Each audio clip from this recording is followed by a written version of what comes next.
Fever 24 news में आपका स्वागत। मैं हूं रीति। आई देखते हैं क्या है आज की प्रमुख खबरें। गवर्नमेंट कॉलेज प्रोफेसर ने अपने भयाहू के ऊपर किया जानलेवा हमला, वीडियो हुआ वायरल। दहेज रूपी दानों ने फिर ली एक और ब्याहता की जान। फौजी के मकान में 90 लाख की चोरी का सनसनीखेज मामला आया प्रकाश में। भतीजी की शादी के लिए रखे थे पैसे। और मध्य प्रदेश आबकारी नीति को लेकर आम आदमी पार्टी ने सीएम मोहन यादव के ऊपर जमकर बोला हमला। 660 करोड़ रुपए के घोटाले के लगाए गंभीर आरोप। इन खबरों को आगे हम विस्तार से देखेंगे। गवर्नमेंट कॉलेज सिरमौर में पढ़ाने वाले प्रोफेसर ने अपने भयाहू के ऊपर जानलेवा हमला कर दिया, जिसे इलाज के लिए संजय गांधी अस्पताल में भर्ती करवाया गया। वही वीडियो के आधार पर पुलिस कार्यवाही कर रही है। गुरु गोविंद दो खड़े काके लागो पाए, बलिहारी गुरु आपनो गोविंद दियो बताए। कुछ यही हमारी भारतीय संस्कृति में पढ़ाया गया है कि गुरु ही सही रास्ता हमें दिखाता है। लेकिन अब आजकल के गुरु अपने जीवन में ही ऐसी हरकतें करने लगे जिसे देखकर कोई क्या सीखेगा। इसका सहज अंदाजा इसी से लगाया जा सकता है कि मामूली सी बात पर नाराज प्रोफेसर ने अपने ही छोटे भाई की पत्नी की जमकर पिटाई कर दी। इस घटना में महिला का हाथ टूट गया, जिसे इलाज के लिए संजय गांधी अस्पताल में भर्ती कराया गया। पूरा मामला विश्वविद्यालय थाना अंतर्गत निराला नगर का है। घायल महिला शिल्पी पांडे अपने घर जा रही थी, तभी जेठ अतुल कुमार पांडे, जो गवर्नमेंट कॉलेज सिरमौर में प्रोफेसर है, डंडा लेकर महिला के साथ मारपीट करने लगे। घायल महिला ने बताया कि घर के सामने जेठ अपना घर बनवा रहे हैं, जहां हमारी भी जमीन है।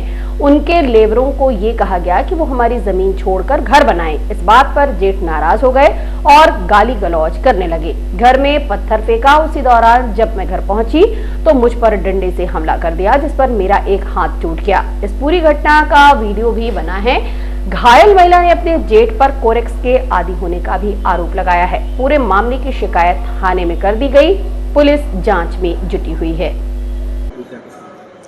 घटना ये हुआ, घर मकान का ही मामला था। सामने जो बन रहा है, हमारे हिस्से में भी वो कर रहे थे, तो उनके लेबरों को बस समझाया जा रहा था कि अपने अंडर में करिए जो भी है। उनके लेबरों को कहा गया, ना कि उनको कहा गया। वो गुस्सा होके फिर हो गया, लड़ाई झगड़ा करने लगे, गाली गलौज, पत्थर मारने लगे कि हमको जो करना होगा हम करेंगे, हमको बढ़ाना हम बढ़ाएंगे, हमारा कोई कुछ नहीं बिगाड़ सकता, कोई रोक नहीं सकता है। पत्थर मार रहे थे, डंडे से वार कर रहे थे। घर के बाहर कोई नहीं था। मैं स्कूल से आ रही थी, मुझे उन्होंने रोड पे देखा, डंडा लेके वो मुझे दौड़ाए। मेरी कमर पे 3-4 बार मारे हैं, हाथ में 3-4 बार मारे, 8 से 10 डंडे वो मुझे मारे हैं, गिरा के मुझे रोड पे, मेन रोड में, घर के बाहर। मारपीट का वीडियो भी है। मारपीट का वीडियो है, थोड़ा सा है। क्या करते हैं, कौन है? प्रोफेसर है गवर्नमेंट कॉलेज में। कहाँ? एग्जैक्ट तो मुझे नहीं पता है, सिरमौर के पास है। गवर्नमेंट के कर्मचारी? जी। आपके कौन है रिश्ते में? जेठ जेठानी है, जेठ है मेरे। जेठ जेठानी दोनों थे वहाँ पे। कब से विवाद चल रहा है? विवाद तो हमारा 3-4 सालों से चल रहा है। जमीन पर? हाँ, बट ऐसा नहीं हुआ है कभी। थोड़ा बहुत नॉर्मल बातचीत हो जाती थी। हमको भी ऐसी उम्मीद नहीं थी कि ऐसा ये कर सकते हैं। घर में कोई था? घर में अंदर सब थे, मम्मी जी थी, मेरे हस्बैंड थे, मेरी बेटी है, सब थे अंदर। कुछ नशा वशा भी किया? ये हाँ, कोरेक्स का नशा करते हैं। जेठ दिनांक 30/3/24 को ये रमा पांडे हैं, सुरभि पांडे, इन्होंने शाम करीब 4 बजे थाने पर आकर रिपोर्ट लिखवाई थी कि इनके जेठ अतुल पांडे और उनकी पत्नी रमा पांडे ने इनके साथ मारपीट की है। और इनका घर सामने बन रहा है। उसी जो निर्माणाधीन मकान है, उसी निर्माण को लेकर इनकी बीच विवाद हुआ है। तो इन पे धारावाहिक में बताया गया था कि इनका विवाद करीब 5-6 साल से जमीन को लेकर चल रहा है। और इनके ससुर जी की डेथ हो गई थी। इनकी सास है वर्तमान में जो इनके साथ रहती हैं, और बड़े भाई को कोई प्रॉपर्टी नहीं मिली है। इसी बात पर से इनका 4 से 5 साल से करीब पुराना विवाद चला आ रहा है। इसके बाद फिर दूसरे पक्ष में रमा पांडे ने भी सुरभि पांडे और उनके पति अमित पांडे के विरुद्ध में थाने आकर रिपोर्ट लिखवाया था। दोनों पक्षों की तरफ से दोनों पक्षों की महिलाओं को चोटें थी। इस पर से अब हमने हमने एनसीआर पंजीबद्ध कर दोनों पक्षों के विरुद्ध क्रॉस कामी की है तथा मेडिकल रिपोर्ट्स के लिए भेजा हुआ है। मेडिकल रिपोर्ट्स हमारे पास आएंगी तो उसके अनुसार फिर हम अग्रिम कार्रवाई करेंगे। इस पे साथ में हम प्रतिबंधात्मक कार्रवाई भी दोनों पक्षों को ओर से के विरुद्ध कर रहे हैं। साथ में जो पुराना रिकॉर्ड है उसको भी अवलोकन कर हम इसमें अग्रिम कार्रवाई कर रहे हैं ताकि भविष्य में इनके शादी के 6 साल बाद भी ससुराल वाले स्कॉर्पियो की मांग कर रहे हैं, जिसके बाद महिला ने दहेज प्रताड़ना का आरोप लगाया है। मामला रीवा के सिरमौर थाना क्षेत्र के क्यूटी गांव का है, जहां के रहने वाले एक्स आर्मी चंद्र कुमार तिवारी ने अपनी इकलौती बेटी की शादी 2017 में अनूपपुर के सुलभ शर्मा से की थी। पूरा विवाह रीति रिवाजों के साथ हुआ, खुशी खुशी संपन्न। लेकिन विवाह के कुछ माह बाद ही ससुराल वालों की प्रताड़ना शुरू हो गई, जो समय के साथ बढ़ती रही। आज पिता और बेटी महिला थाना पहुंच ससुराल पक्ष के खिलाफ शिकायत दर्ज कराई। पीड़ित महिला और उसके पिता ने ससुराल वालों पर गंभीर आरोप लगाते हुए कहा कि शादी के बाद से पति के साथ कोई भी पति पत्नी का रिलेशनशिप नहीं है। सास ससुर पति देवर सभी दहेज लाने की मांग करते हुए मारपीट करते हैं। वे कहते हैं कि तेरे बाप ने कुछ दिया ही नहीं, इसलिए एक स्कॉर्पियो वाहन अपने पिता से मांग। शादी के 6 साल हो गए, आए दिन मारपीट की जाती है। पिता ने कहा कि विवाद की जानकारी होती थी जिस पर समझौता करा दिया जाता था, लेकिन लगातार बढ़ रहे मारपीट और प्रताड़ना के बाद मजबूरन शिकायत की है और अब पुलिस से इतनी मांग की है कि बेटी को इंसाफ मिले और दोषियों को सजा। इस पूरे मामले में थाना प्रभारी ने कहा कि दहेज प्रताड़ना की शिकायत मिली है, दोनों पक्षों को थाने बुलाकर सुना गया है, बयान लिए जा रहे हैं, जांच उपरांत उचित कार्यवाही की जाएगी।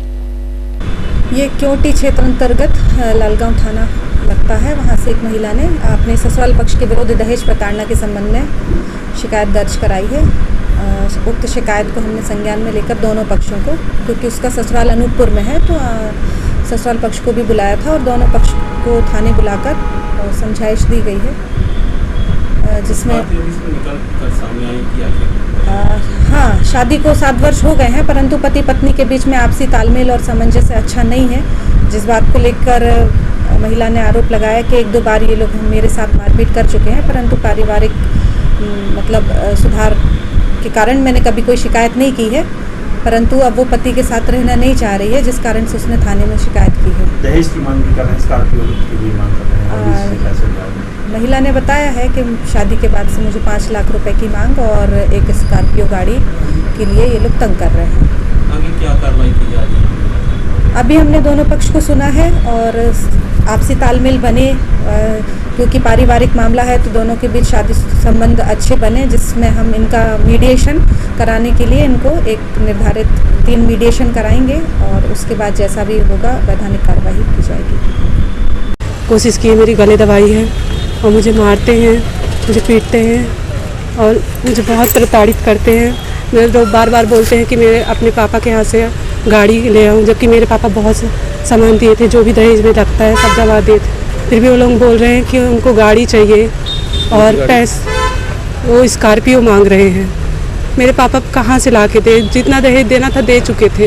वो लोग बोले कि तुम्हारे पापा भी रिटायरमेंट हुए हैं तो उनको बहुत पैसे मिले होंगे, तो वो दे, हमको गाड़ी दे और दे दहेज, और एसी ओसी भी नहीं दिए, वो सब दे मैं।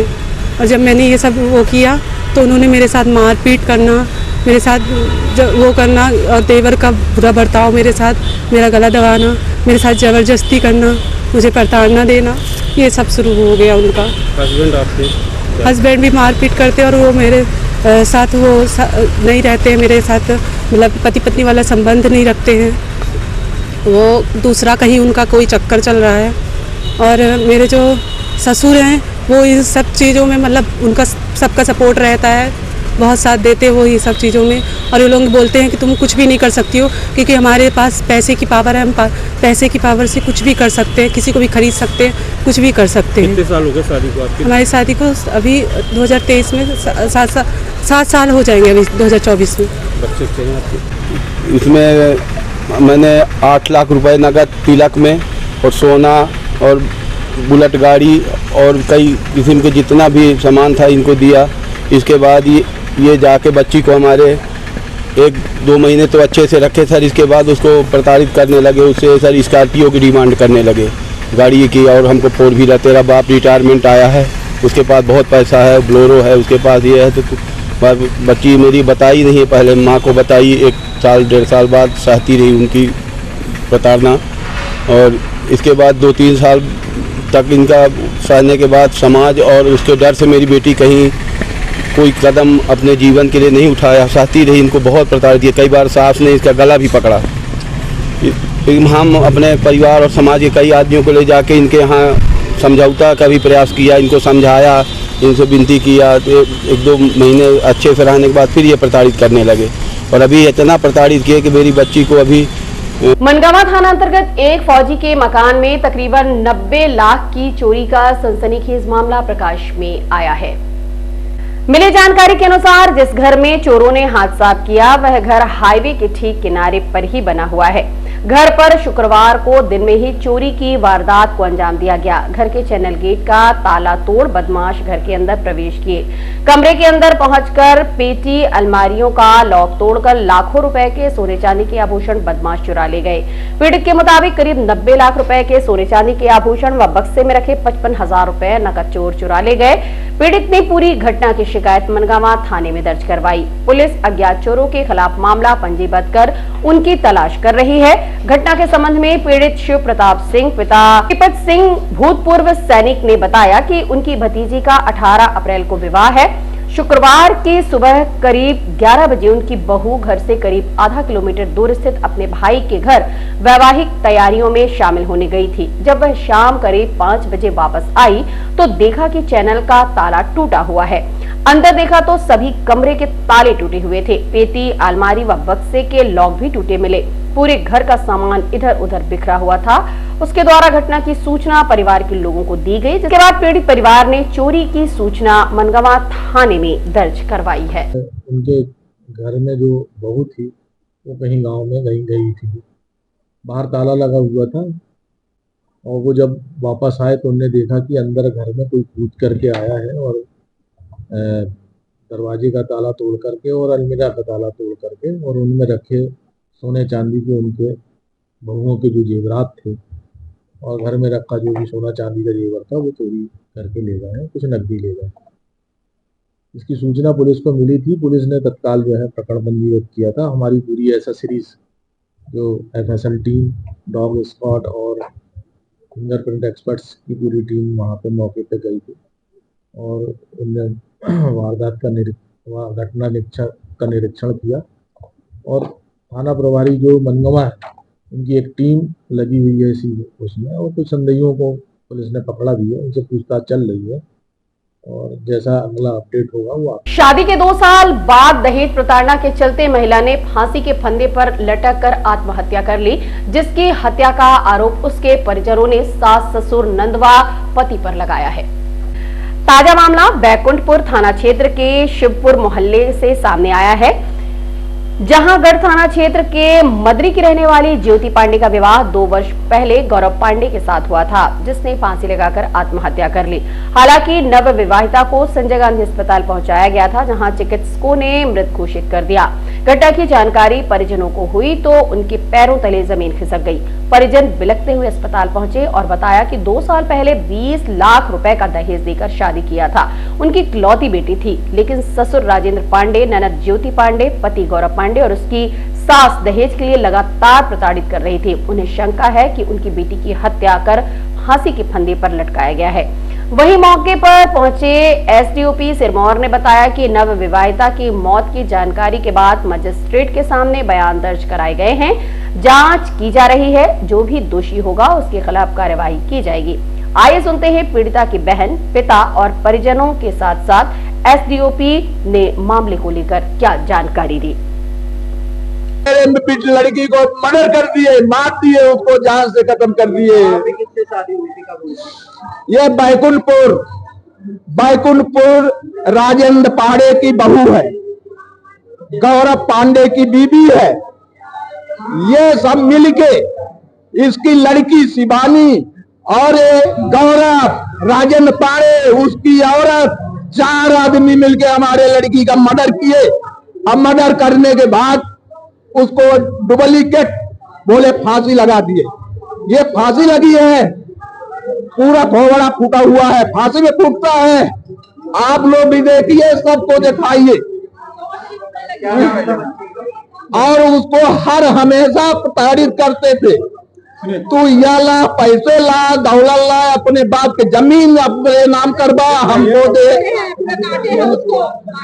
अब पूरे शरीर में उसको काटे हैं, पूरे शरीर में दाग बना है। लड़की का क्या नाम है? ज्योति तिवारी। शादी कब की? 2021 में हुआ। 2021। ये रहने वाली कहाँ, मायका कहाँ? मदरी, मायका मदरी में। रहते हम लोग नागपुर में थे भैया। ये क्या करता था? ये ऐसे प्राइवेट करता था काम कटनी में। कटनी में। कब से क्या प्रताड़ित, कब से कर रहे थे? अरे ये जब से शादी हुई, जब से शादी हुई तब तो इसको मांगे आखिर उसको मार डाले। अबे 3 दिन पहले बोले चैन तुम्हारी मम्मी ने, मैं बोला चैन नहीं मिली। और ननद क्या, ननद भी बहुत मतलब नहीं मिला, नहीं मिली। ये लड़की की माँ क्या मिली थी आपको? अभी लास्ट अभी कल 5 साढ़े 5 बजे बात हुई तो ऐसी बात करी, बोली मम्मी मेरा जेवर ओवर देख रहे थे गौरव कल रात में, और क्या बोलते आज गए हैं वो पायल वायल लेके टूटा वाला बदलने को, तो शिवानी भी गई है साथ में, ननद गई है। तो मम्मी मेरी सास चाहती है कि मैं ना रहूं, जीवित ना रहूं तो दूसरी शादी हो जाए मेरे लड़के की, ऐसा कल मेरे से बिन्नू बोली। तो मैंने बोली क्यों, ऐसे तेको क्या करने, वो बुढ़े लोग है, जाने दे, अनपढ़ लोग है, तेरा ही एक दिन राज होगा, तू अच्छे से रह। ऐसा ऐसा करके बात करी। तो बोले आज इंदरहर की दाल भी गोई है, तो मेरे से बात भी नहीं कर रही। और मैं बोली कि आज लहसुन आएगा तो मैं कढ़ी बनाना मम्मी जी। तो बोले बात नहीं बोली नहीं, बोले तू अपने ही पेट के लिए मर रही क्या, ऐसा करके। और ससुर क्या बोलता था, ससुर सुनिए, ससुर क्या बोलता था इससे पहले, बोलता था तुम रात भर पति के साथ सो, उसके सामने वो सिटी शहर की लड़की गांव में पड़ गई तब क्या, इतना थोड़ी समझ, रात भर सो 2 बार 3 बार तुम्हारे बच्चा ठहरेगा पेट में, ऐसा ऐसा करके बात करता था। और बोलता था कि तुम हमेशा ही पानी गिराओगी कि कुछ दोगी भी, ऐसा वैसा करके उसको बोलना।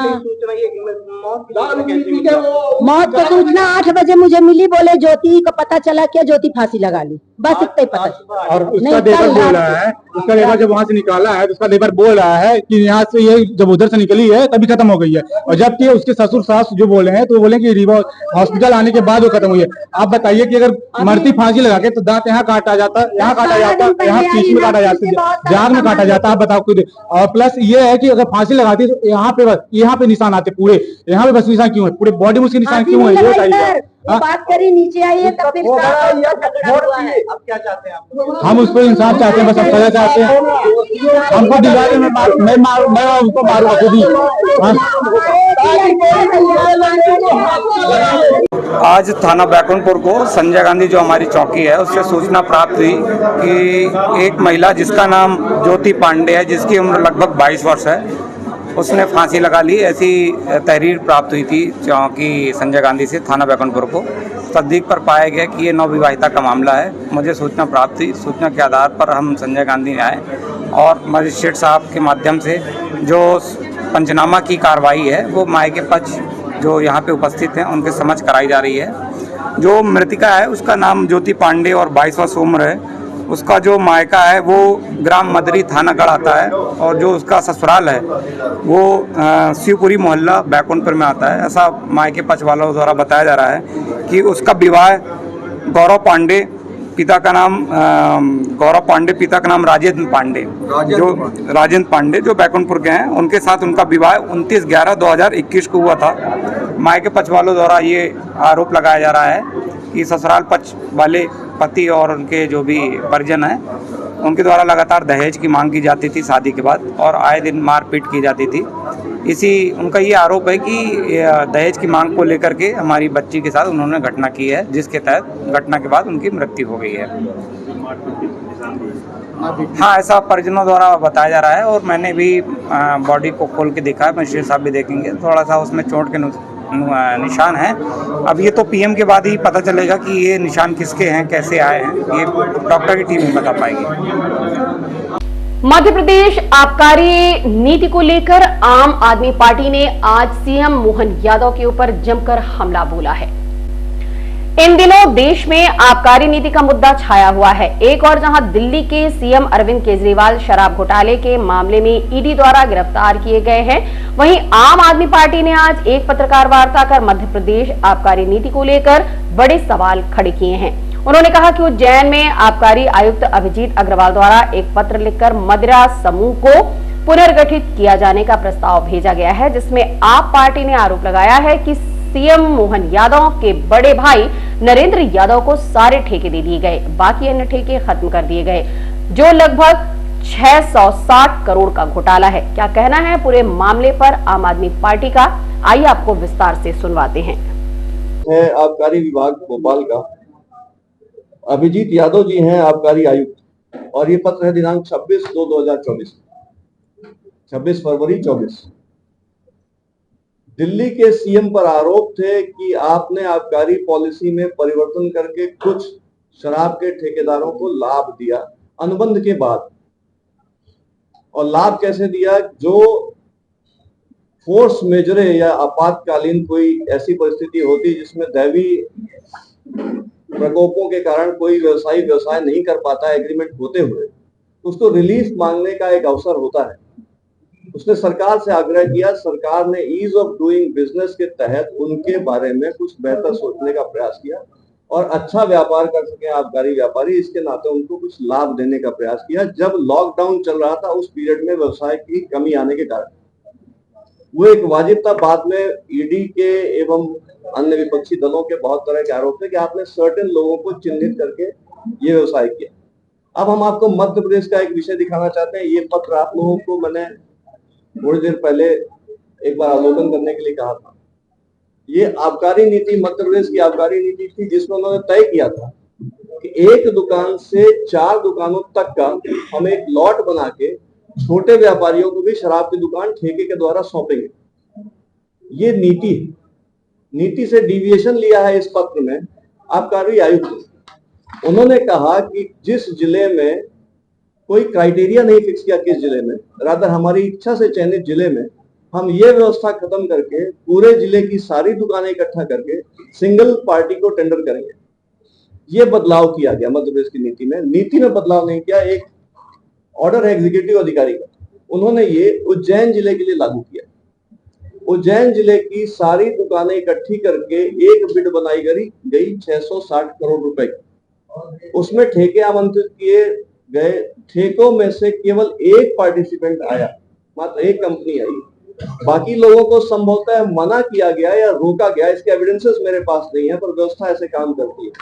और फाइनली ये ठेका किसको मिलता है? सीएम साहब मोहन यादव जी के बड़े भाई हैं नरेंद्र यादव, उनके द्वारा संचालित कंपनी या उनकी भागीदारी की कंपनी को ठेका मिलता है। कल सुबह से उनका ठेका प्रारंभ हो जाएगा। अब 2 बातें मैं विशेषकर कहना चाहता हूं कि पहली चीज, आबकारी नीति में परिवर्तन का ये एविडेंस, और मनी ट्रेल सीएम हाउस या सीएम होम के अंदर ही है। बड़े भाई बेनिफिशियरी हैं, मनी ट्रेल कहीं बाहर नहीं जा रही, घर के अंदर ही ट्रेल। हमारा रिक्वेस्ट आप लोग से, आप लोग के माध्यम से भारत की जनता से ये है कि अगर नीति, आबकारी नीति में परिवर्तन करके किसी को लाभ देने के केस में आम आदमी पार्टी के सीएम अगर जेल में रह सकते हैं, तो मध्य प्रदेश के सीएम को क्या एक्सेप्शन मिलना चाहिए?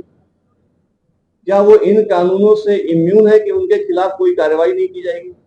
इसलिए हमारा अभी प्राइमा फेसाई इस केस को देख करके इतने मात्र तथ्यों से स्पष्ट होता है कि अब तक तो मोहन यादव साहब को जेल में होना चाहिए था, ईडी के द्वारा उनकी गिरफ्तारी होनी चाहिए। आगामी 2 अप्रैल को मध्य प्रदेश के मुखिया डॉक्टर मोहन यादव का रीवा आगमन हो रहा है। इसको लेकर आज कार्यक्रम स्थल की तैयारी का जायजा लिया गया। आने वाले 2 अप्रैल को भारतीय जनता पार्टी के प्रत्याशी जनार्दन मिश्रा नामांकन पत्र दाखिल करेंगे। इस दौरान मध्य प्रदेश के मुख्यमंत्री डॉक्टर मोहन यादव भी कार्यकर्ताओं में उत्साहवर्धन के लिए उपस्थित रहेंगे। इसके लिए वेंकट भवन के समीप एक मंच का निर्माण किया गया है, जहां से वह जनता को संबोधित करेंगे। आपको बता दें कि मुख्यमंत्री मोहन यादव मध्य प्रदेश के सभी प्रत्याशियों के नामांकन पत्र दाखिल करने के दौरान उपस्थित रहेंगे।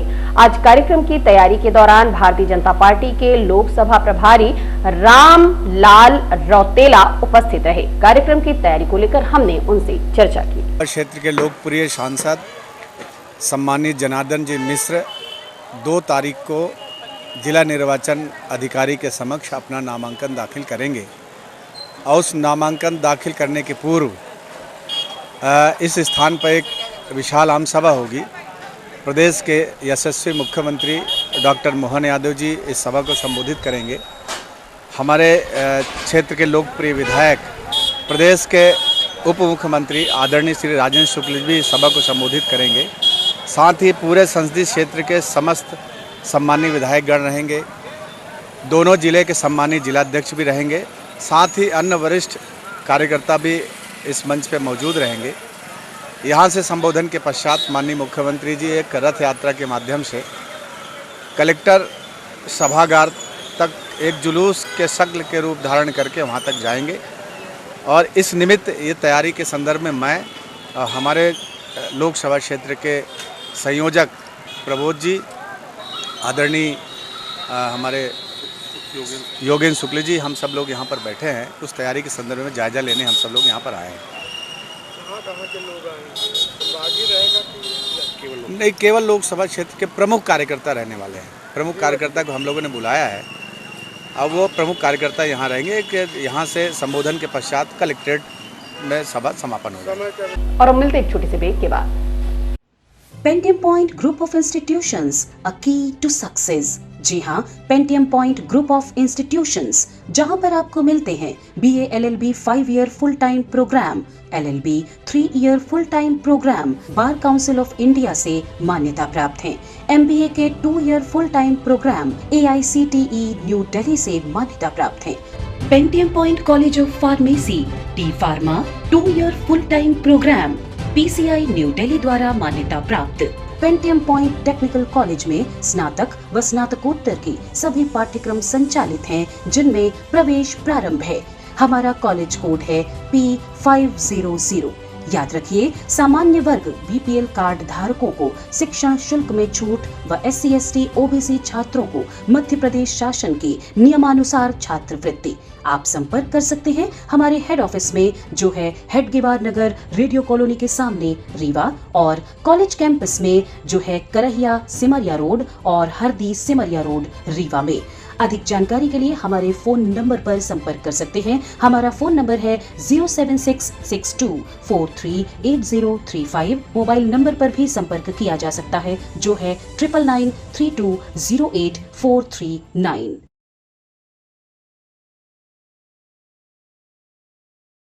शासकीय कन्या स्नातकोत्तर महाविद्यालय की पूरा छात्राओं ने मनाया होली मिलन समारोह।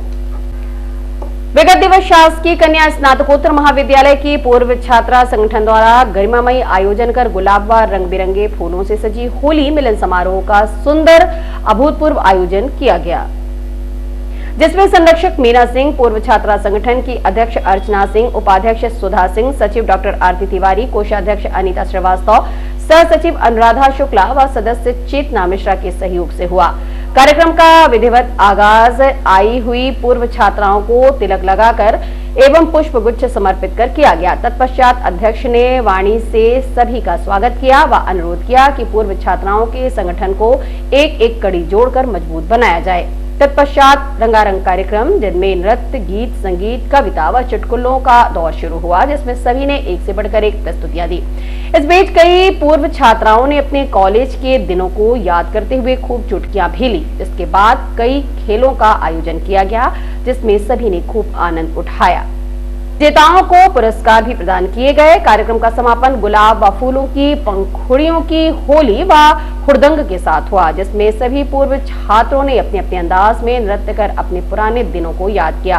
कार्यक्रम का संचालन डॉक्टर आरती तिवारी व आभार प्रदर्शन सुधा सिंह द्वारा किया गया। कार्यक्रम में प्रमुख रूप से अमिता सिंह, अंजना सिंह, माला सिंह, शिप्रा मिश्रा, मीनाक्षी सिंह, सौदामिनी मिश्रा, अरुणा प्रधान आदि उपस्थित रहे। आज की खबरों में बस इतना ही। नई खबरों के साथ हम होंगे पुनः उपस्थित। इजाजत दीजिए रीति को। नमस्कार। हड्डी जोड़ एवं रीढ़ रोग तथा स्त्री रोग एवं प्रसूति रोग का इलाज एक ही छत के नीचे। विघ्नहर्ता hospital and trauma centre, hotel landmark के पास, रतहरा, रीवा। डॉक्टर संतोष सोनी, पूर्व चिकित्सक, बॉम्बे हॉस्पिटल, मुंबई। हड्डी जोड़ एवं रीढ़ रोग विशेषज्ञ, छोटे चीरे एवं दूरबीन विधि द्वारा हाथ तथा पैर की हड्डियों का ऑपरेशन।